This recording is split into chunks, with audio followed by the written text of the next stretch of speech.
Hmm. Welcome, welcome, welcome. Welcome to my Clash of Champions 2017 review.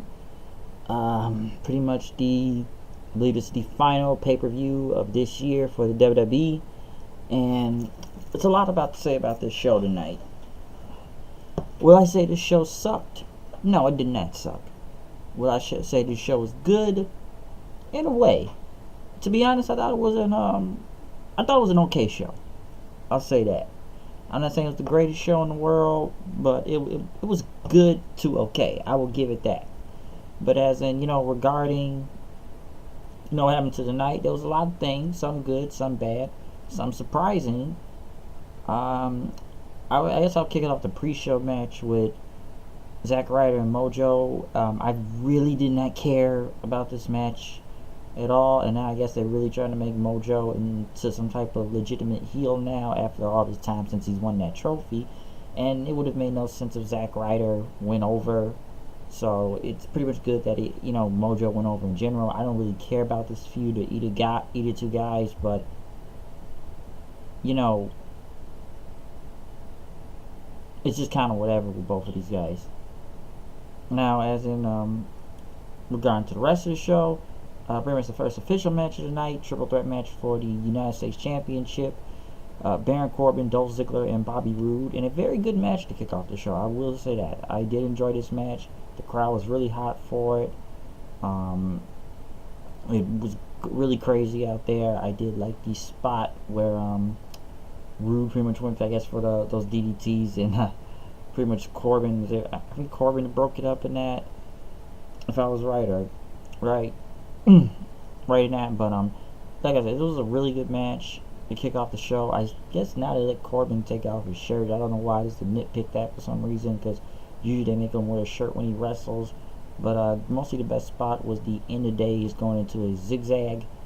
And yes, this was a really good match, but the really surprising outcome was Dolph Ziggler winning, which I don't know what to say about this, because I'm just really surprised Ziggler won in general. I was already surprised they put Ziggler in this match out of the blue for no reason.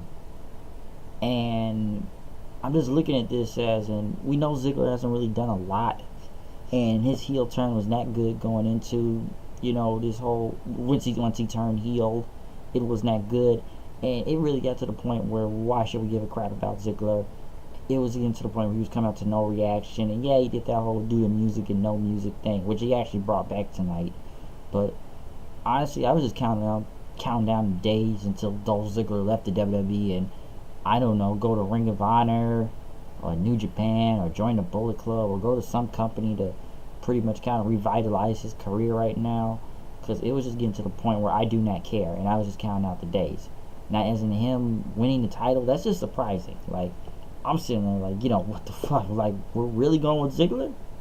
Ziggler, and I'm sure a lot of people are really surprised at the finish also of him winning. So, I guess, maybe, what did he do? Did he sign another contract with the WWE? Because I don't know if that was a good idea, because I just feel like he's still going to be in the same place, and I feel like Dolph Ziggler really needed a new change of scenery, because he just has not been going anywhere in so long. I'm just really surprised he actually won a title.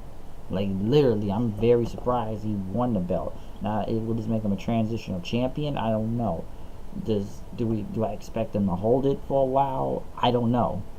So, like, don't get me wrong, the match was really good. Hold on, thought.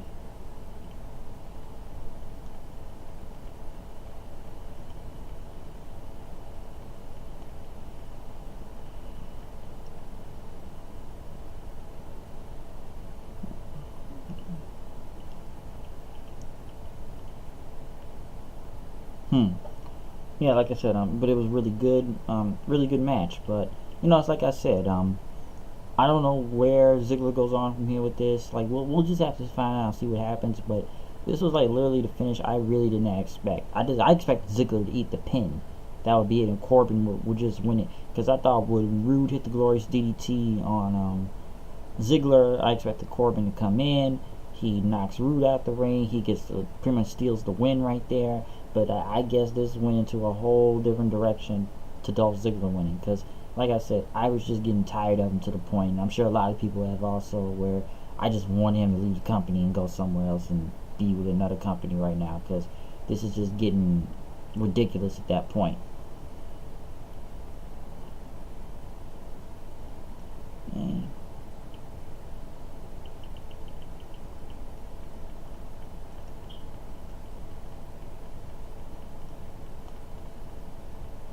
hmm.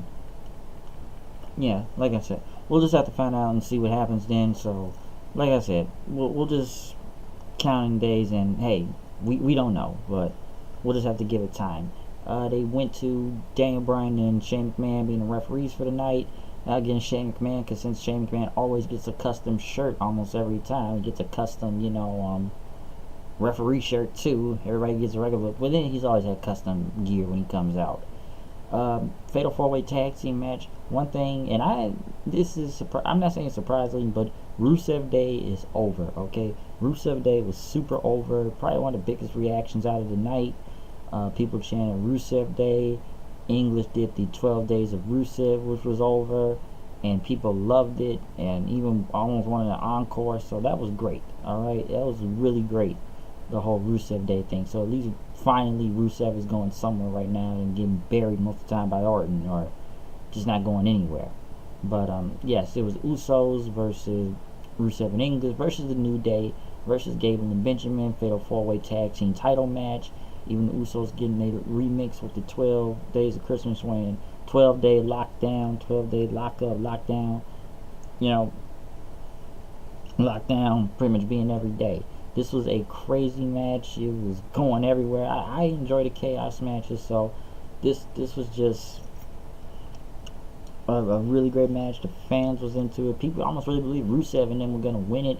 And let me just point out the strength of Chad Gable hitting those chaos theory German suplexes, pretty much deadlifting both Biggie and Rusev, which just looked cool, and nearly sent Aiden English somewhere out in the space doing that suplex. It just looked great. Everybody pretty much got this stuff in. Yes, it was a spot fest in a way, but the match was fun to watch, and Usos pretty much picked up the win, hitting a super kick on Gable and the Usos splash. So Usos still retain the tag team titles, but a very enjoyable match. Like, I was just really, it just looked really cool when Gable did the Chaos Theory German suplex. Now, the next match, which I feel like things started to shift in this pay-per-view. Charlotte versus Natalya, women's title, lumberjack match. One thing that's odd, all the lumberjacks get pretty much their separate entrances. So why did they need entrances for? It makes no sense. Did they really need separate entrances? Not really. The match itself, I'm not saying it was a garbage, but it was a clusterfuck. Okay, it was a cluster out there. Most of the time was pretty much all the women jumping Charlotte. Okay, like whatever, Riot Squad and the little welcoming committee right there jumping Charlotte. Like the only friend Charlotte had out there was Naomi. Like, was that literally her only friend to help her? Seriously, that just. It was like most of the match, it was just her, Charlotte, getting jumped. And it was just like it kept going all over the place at one point. But I just was not a fan of this match. I think fans kind of fell off of it a little. Or I'm not saying the crowd was dead, but it just looked like it was going in and out so many times. I didn't know where it was going. I know Naomi had to hit that spot from the pretty much from the ropes. Charlotte doing that moonsault, which she completely missed, by the way, only just landing on her feet. It didn't even look like she hit anybody. And it just looked like it was going all over the place. Carmella almost kind of teased cashing in Money in the Bank, but that just kind of went on, and Ruby Riott hit her, and that just kind of went on from nowhere. Charlotte won with the figure eight, but then the oddest part happened too. The post-match interview with Natalya, where she's going on and say, "I've done this for over 10 years, and I've carried this division." I'm almost thinking, like, is she retiring or leaving? But then it's like she says, the fans turn out their back on me, and the division turned back their back on me, so now I'm turning my back on. Dude, aren't you already healed? You've been healed for a while now, so how you just now saying you turning your back on the fans if you're already healed? You've already kind of done that, so it makes no sense. Like, I didn't know where this was going. That was just the confusing part. Like, aren't you already healed? What are you gonna do? Go do something else or form a team or something like that? I didn't know where this was going. It just kind of was like, you're already healed, so you can't turn heel if you're already healed. It makes no sense. They talked to the Singh brothers, talking about how Jinder Mahal's gonna get the title back. Bludgeon Brothers killed Breezango, which we kind of knew. Squash match, probably ended up about a minute. And then they talked about more bludgeoning. Maybe they're the next contenders for the Usos. I don't know. But yeah, squash match, yada yada. Moving on. Breezango barely wrestled on like, we barely see Breezango wrestle because of the whole, Fashion Files thing. Sami Zayn and Kevin Owens versus Shinsuke Nakamura and Randy Orton. Special guest referee Shane McMahon and Daniel Bryan, which this match itself, first off, this match felt like a glorified SmackDown main event. This is something I would see on SmackDown as a main event, but most of it was Shane or Bryan trying to hit whatever count they could on them, which it kind of got odd at one point in time. Fans were mostly chanting Nakamura and Sami Zayn, and like these counts was just kind of going all over the place. I was wondering which one was gonna do what, and like the biggest thing out of this, and I'm not saying the match wasn't bad enough, and like it was okay at some points, but the whole double referee thing just kept getting really confusing at one point, and it just like they were kind of distracting everybody at one point. Like, okay, I'm counting here, I'm counting there, but people wonder who's heel now. Is Daniel Bryan heel or Shane McMahon heel? But there was one thing that happened that was important, and I looked at this again, and it was just the camera. But if you notice, when Shane McMahon was counting after Randy Orton hit the RKO on Sami Zayn after they took out Nakamura, you see Daniel Bryan fall on Shane McMahon. And people almost thought I thought it was on purpose because the camera was so zoomed in. But it was like Kevin Owens had pushed Daniel Bryan onto Shane McMahon. And his Shane goes like, that was 3! That was 3! What's wrong, Daniel? That was 3! That was 3! And stuff. And even I said, maybe they are turning Daniel Bryan heel because that's where it looked like it was going. And then when Shane pretty much goes for it, then after they hit the, hit the RKO, no, Orton hit the RKO on, Kevin Owens after he looked at Daniel Bryan, looked like he was about to go at him next.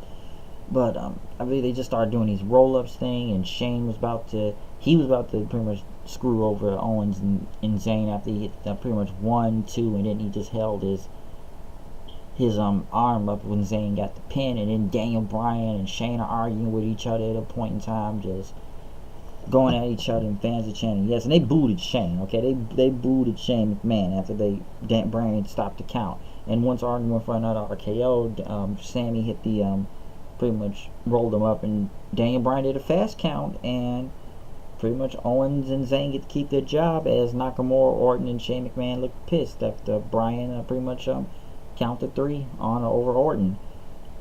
I kept saying Nakamura was gonna eat the pin, but it didn't since he got taken out outside. But this match itself, I knew it was gonna be screwy with some type of screwy finish. But are they really turning Daniel Bryan heel? Some people think Shane McMahon is turning heel, but they can't do that really if Owens and Zayn already healed. So it's like they gotta turn Bryan heel, but I think it's impossible to turn Bryan heel because if they turn him heel, they're gonna love Daniel Bryan, and people did the yup thing also. That's getting over too. So is that they're not gonna boo Nakamura? Orton is just, I feel like he got no reaction out there, by the way. But there's some RKO chants. But it's like they can't turn Shane heel because that looks like it's not gonna work. You can't turn heel if Owens and Zayn are already heel because how they gonna turn them face then? So it's gotta be Daniel Bryan turning heel. That's the only thing I really see from it. Unless they play to something different on SmackDown. Because like I said, it's gonna be really impossible to turn Daniel Bryan heel. Like it really is. Because the fans love him. But I feel like this match went on for a minute. But yeah, it felt like something you would see and it ended on SmackDown in a way with the fast count. So we'll see what goes on Tuesday with this. But yeah. And then we get to the main event, AJ Styles versus Jinder Mahal for the WWE Championship. Pretty much, by the way, Jinder got no reaction coming out there. And maybe this is me, but I'm not saying the main event dragged in a way for a while, and they let Mahal get his offense in, but it's like they really had to fill time on this show because it was only like 7 matches in total. And yes, Jinder. First off, there were "Let's Go Jinder" chants. I was actually surprised to hear that. Like, was Jinder really in "Let's Go Jinder" chants out there? I didn't understand that, but maybe he's over to some people. But it's just like, come on, who really thought Jinder Mahal was gonna win? And the thing is, he actually tapped out. I thought it was gonna be a pinfall. And yeah, the Singh brothers got involved, but AJ took them out, and he pretty much went with the calf crusher killer. And I didn't expect him to tap out, because like I said before, let's be honest, who really thought Jinder was gonna win? Like, what do you? He just lost to Triple H in India, so it's like, okay, yeah, he's done. He's done, buried, whatever. It's like once Triple H kind of beats you, you're screwed. You really are. Like, he already lost the WWE title in the UK. Jinder loses to Triple H in India, and it's like, come on, who really believed Jinder was gonna win? Because even I know, it's like, if he wins the title back, I don't know what to say. But I think this, and you just kind of look at it once you saw Jinder outside holding his leg, and I think he had blood on him. It's like this whole Jinder experiment, it's over. So AJ retains. That's the good part. That's kind of when the crowd wants to get into it. And the main event wasn't bad or anything at a point, but you know, it's just I don't think people cared that much. Looking at the build to the pay-per-view was bad, but they did make up for it for some of the matches tonight. Like I said, I thought this was an okay show.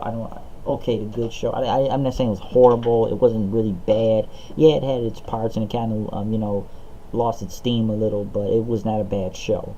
But this Jinder Mahal experiment, it's done. It's gotta be done. I don't see anything else happen. It's like he can't go after the title no more. It's done. It's like, come on. Once he lost to Triple H, the writing was on the wall. And the whole India sales, what was going on over there, and I think they probably realized that this guy is not a draw. So hopefully AJ Styles gets a better opponent coming into the Rumble and by WrestleMania. I know people say it's going to be Nakamura, but I don't even know if it's going to be Nakamura, because it may have to be a heel. Something it's going to be Corbin or something, but I highly doubt that. Or maybe it's Owens and Zayn. I don't know, but as for AJ versus Nakamura, people say it's going to happen at WrestleMania. Jury's out for that. It really is. It's just what they've done to Nakamura. They wasted Nakamura after feeding him to Jinder. Like, come on. Like, they fed this guy to Jinder, okay? And some people think they're going to do that so McMahon can get a one-up on New Japan, because we know Jericho versus Omega and Naito and Okada, and don't get me wrong, I've seen Wrestle Kingdom, and they blew WrestleMania 32 out the water, okay? They really did. Or maybe he's trying to compete with the Okada and Omega match from last year that was on fire last year, and saw how that went. But like I said, this was not a bad show. I did like some parts. AJ retaining, yeah, he retained, so that was good. The Jinder experiment, hopefully it's over.